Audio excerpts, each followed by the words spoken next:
आप लोगों को क्यों मैथ्स पढ़नी चाहिए। आपके पॉइंट ऑफ व्यू से क्या क्या बच्चों को एटलीस्ट बेसिक जो है स्ट्रांग होना चाहिए जिससे कि वो 9th में इजी गोइंग मैथ्स कर सके। 9th के मैथमेटिक्स डिफिकल्ट होती है, 9th में मैथ्स में बच्चों के मार्क्स ड्रॉप भी होते हैं। देखो है 6th क्लास का बट वो आपके 9th में भी यूज आएगा, 10th में भी यूज आएगा। तो वो एक चैप्टर, एक बहुत अच्छा चैप्टर है मेरा। आप पैरेललोग्राम के डीप में जाने वाले हैं 9th के अंदर। हमारे साथ बेसिक से एकदम बेसिक से लेकर के टॉप से 0 से हीरो तक आप जो है पूरा सफर हमारे साथ तय करिए। बिल्कुल।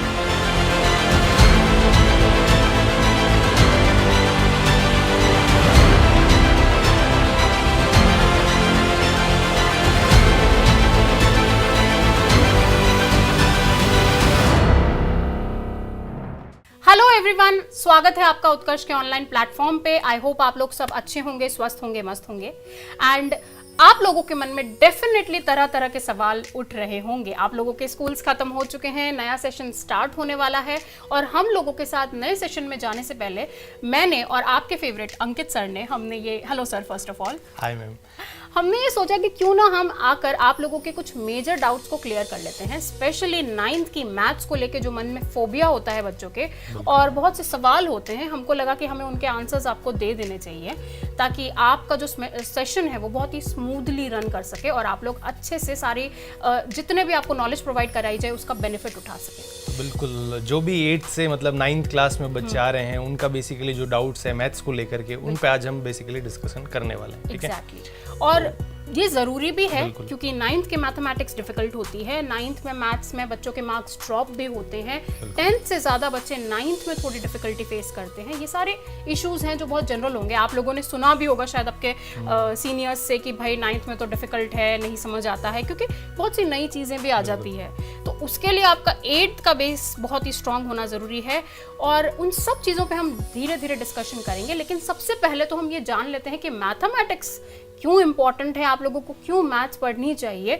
और अंकित सर हमें इसके लिए बहुत ही अच्छे अच्छे एग्जांपल्स देके आपको जरूर समझाएंगे ताकि आप मोटिवेटेड रहें पढ़ाई करने के लिए। बिल्कुल, जैसे कि अगर एक बात आती है कि 10th तक ही मैथ्स जो है वो फिक्स है, लाइक उसके बाद आपके पास स्ट्रीम आती है कि आप मैथ्स लेना चाहे नहीं चाहे, बट ऐसे बच्चों के मन में ऐसा क्वेश्चन रहता है कि 10th तक फिक्स क्यों है, हम तो अभी 8th तक ही पढ़ लिया बहुत है। बट उसका एक रीजन होता है कि आपने अगर डेली लाइफ के अंदर हर जगह पर आपके पास जो है मैथ्स काम आएगी, चाहे आप कोई बिजनेस करना चाहें, कोई एग्जाम अगर पॉइंट ऑफ व्यू से अगर देखा जाए कि कोई कंपटीशन का एग्जाम दे रहे हैं या फिर आप बिजनेस भी कर रहे हैं, कोई आप, मैं तो कह रहा हूँ आप कोई दूध भी लेने गए हो, कोई सब्जी लेने गए हो, तो वहां पर भी आप अगर रुपए दे रहे हो तो वापस आपको रिटर्न में भी मिलेगा। तो हर जगह पर बेसिकली बोला जाए तो आपको मैथ्स यूज आनी ही है। तो इतनी मैथ्स तो आपको आनी ही चाहिए जो आप अपने जीवन में कोई भी प्रॉब्लम फेस ना करें। एग्जैक्टली। और जहां तक बात रही आपके दूसरे टॉपिक्स की, चलिए ये तो आपका मनी बेस्ड कंसेप्ट हो गया मैथमेटिक्स का, जो कि जरूरी है। लेकिन सिर्फ यहाँ ही नहीं, आपके दूसरे सब्जेक्ट्स में भी मैथ्स जो है वो एड की तरह यूज आता है। अगर मैं साइंस की भी बात करूं, आप फिजिक्स पढ़ रहे हो, आप केमिस्ट्री पढ़ रहे हो, आप कोई भी न्यूमेरिकल सॉल्व कर रहे हो, आपको कोई भी चीज प्रूव करने के लिए तो मैथमेटिक्स का ही यूज लेना पड़ेगा। फिजिक्स में अगर आप कोई भी कॉन्सेप्ट पढ़ रहे हो, कोई डेरिवेशन कर रहे हो, लेकिन फाइनल वैल्यूज तो आपको मैथमेटिकल कॉन्सेप्ट्स यूज करके ही निकालनी पड़ेंगी। सेकेंडली, जो आप दूसरी चीजें पढ़ते हैं, टेक्निकल चीजें जो आप पढ़ते हैं मैथ्स में, वो भी जरूरी है कि अगर आप मैथ स्ट्रीम भी ऑप्ट करें आगे जाकर तो उतना बेसिक आपको आना चाहिए ताकि आप वो हायर लेवल कॉन्सेप्ट्स को बाद में ग्रास्प कर सकें। तो मैथमेटिक्स अपने आप में बहुत जरूरी है। मतलब लाइक आप कुछ भी करोगे तो एटलीस्ट मैथ्स तो आपकी हर जगह पर काम आएगी। इसीलिए 10th तक जो है आपको एटलीस्ट अच्छे से पढ़नी है।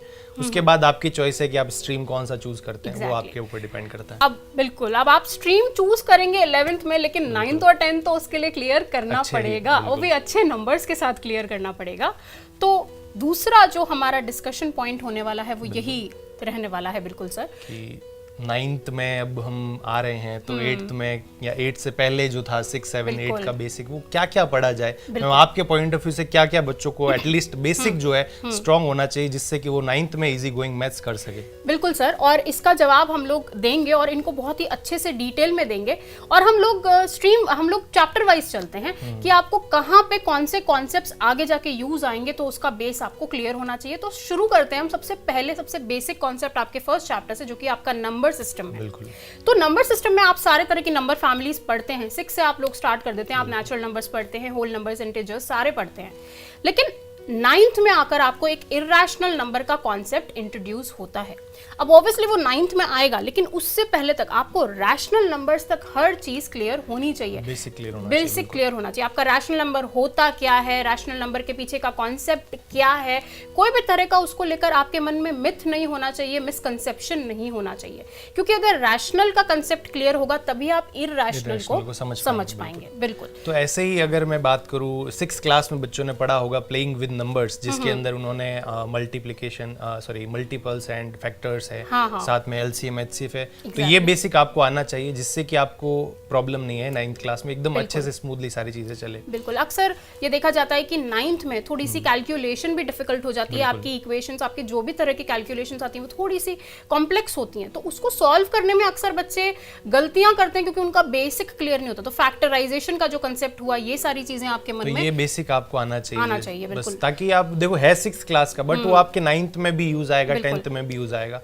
तो वो एक चैप्टर, एक बहुत अच्छा चैप्टर है। मेरी तरफ से पर्सनली आपको अगर बोलूं तो कुछ बच्चे हैं जिनको थोड़ा प्रॉब्लम आता है इनमें फैक्टराइजेशन में, तो मैं यही सजेस्ट करूंगा 6th क्लास का 3rd चैप्टर है प्लेइंग विद नंबर्स, संख्याओं के साथ खेलना। वो आप एटलीस्ट, आपके अभी समर वेकेशंस है तो उनमें आप डिस्कस कर सकते हैं, उसको वापस से पढ़ सकते हैं, देख सकते हैं। सेकेंडली बात करते हैं हम एल्जेब्रिक एक्सप्रेशंस की। तो एल्जेब्रिक एक्सप्रेशंस जो आपने पढ़े हैं सारे, एल्जेब्रा पहले तो होता क्या है, जब भी हम लोग क्लास लेते हैं सबसे पहले यही समझाते हैं कि एल्जेब्रा जो ब्रांच ऑफ मैथमेटिक्स है वो है क्या, अलग से क्या है उसमें। उसके बाद में आप एल्जेब्रा में आते हैं तो आपको कॉन्सेप्ट वेरिएबल का इंट्रोड्यूस करवाया जाता है, आप एल्जेब्रिक एक्सप्रेशन पढ़ते हैं। अब ये बेस आना चाहिए क्योंकि आपके 9th में जब पॉलिनोमियल्स आएगा, सबसे पहले तो इनको टर्म क्लियर होना चाहिए, पॉलिनोमियल्स होते क्या है, क्या हर तरह का एल्जेब्रिक एक्सप्रेशन पॉलिनोमियल हो सकता है। तो ये 8th में भी हम जनरली बेसिक बताते हैं कि मोनोमियल क्या है, ट्राइनोमियल, बाइनोमियल क्या है, ये सारी चीजें वापस वो आपको देखने को मिल जाएगा, दोबारा देखने को मिलेगा। 8th में बेस ऑलरेडी क्लियर हो जाता है, अब आप उसको ठीक से रिवाइज करके जाइएगा ताकि आगे जो आप उसमें कॉन्सेप्ट पढ़ेंगे आगे पॉलिनोमियल्स के, उसमें इसके अंदर भी है कि अभी तक तो आपने वन वेरिएबल जो है ओनली x या ओनली y ही पढ़ा है इन लोगों ने, लीनियर इक्वेशन आपने वन वेरिएबल में पढ़ी है। बिल्कुल। तो वही चीज अब आपको 2 वेरिएबल्स में मिलेगी, मतलब आपको x और y एक साथ एक ही इक्वेशन में मिलने वाले हैं। तो डोंट वरी, डरना नहीं है, जस्ट नॉर्मल है वो। अगर आपको क्लियर है तो ये भी हो जाएगा। एग्जैक्टली। इक्वेशन सॉल्व करने के क्या तरीके हैं ये सब तो ऑब्वियसली आपको पहले से बताए जाएंगे। हाँ, आपको सीख भी चुके हैं और आगे भी बता देंगे, लेकिन बताया ये जा रहा है कि वहां तक का कंसेप्ट आपको क्लियर होना चाहिए कि जब भी आपके सिंगल वेरिएबल आते हैं तो आप क्या टेक्निक्स यूज लेते थे, अब आप जब डबल वेरिएबल में करेंगे तब आप क्या करने वाले, उसमें अलग क्या होने वाला। साथ ही साथ एक नेक्स्ट टॉपिक की मैं बात करूं तो एक डेटा हैंडलिंग है, वो भी आपको थोड़ा अच्छे से आना चाहिए ताकि आपको कोई प्रॉब्लम फेस ना करनी पड़े। इनका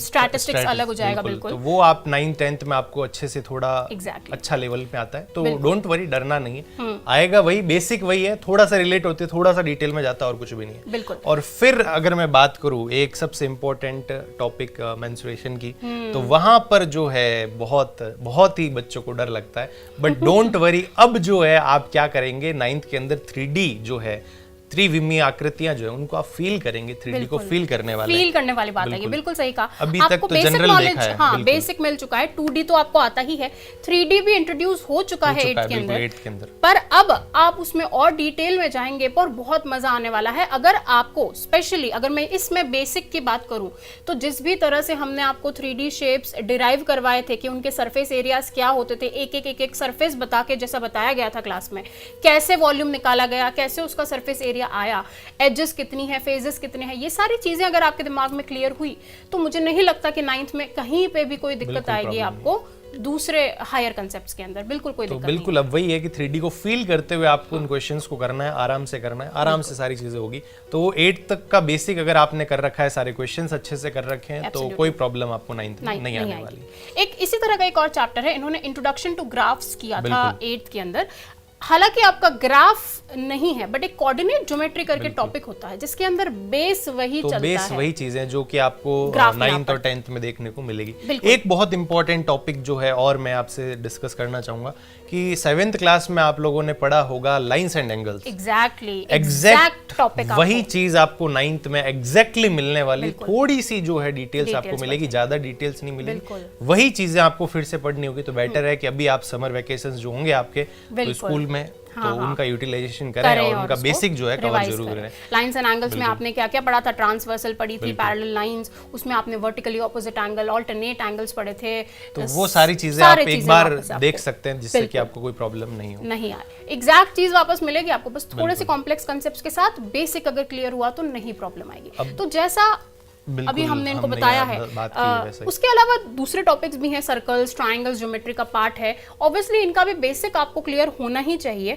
एरिया ऑफ अ सर्कल क्या होता है, सर्कमफ्रेंस क्या होता है, ट्रायंगल्स कितने तरह के होते हैं, ये सब चीजें बेसिक्स अगर आपको आएंगी पाइथागोरस थ्योरम तो आपके लिए इजी गोइंग हो जाएगा 9th में। एक टॉपिक मुझे और याद आ रहा है, क्वाड्रिलेटरल्स, जो कि बहुत इंपॉर्टेंट है, बहुत इंपॉर्टेंट है, बहुत ज्यादा इंपॉर्टेंट है। लाइक बिल्कुल आप पैरेललोग्राम के डीप में जाने वाले हैं 9th के अंदर, आपको एरिया निकालना होगा पैरेललोग्राम का। तो पैरेललोग्राम क्या होता है, क्वाड्रिलैटरल्स कितने तरह के हैं जो आपको वो आपने पढ़ रखा है, मतलब कि कितने टाइप्स हैं, उनके जो भी प्रॉपर्टीज हैं वो सारी आपने पढ़ रखी हैं। तो वो अगर आपको अच्छे से आएगी तो उसको डिटेल में पढ़ने में और ज्यादा मजा आपको आने वाला है। बिल्कुल, तो भूलना नहीं, और अगर भूल चुके हैं तो दोबारा से भी मौका है, प्लीज नोट डाउन कर लीजिएगा इन सारे टॉपिक्स को। इतने सारे टॉपिक्स बताए हैं वैसे तो आपने नोट डाउन जरूर कर लिए होंगे, नहीं किए तो वापस से देख लेना और कर लेना।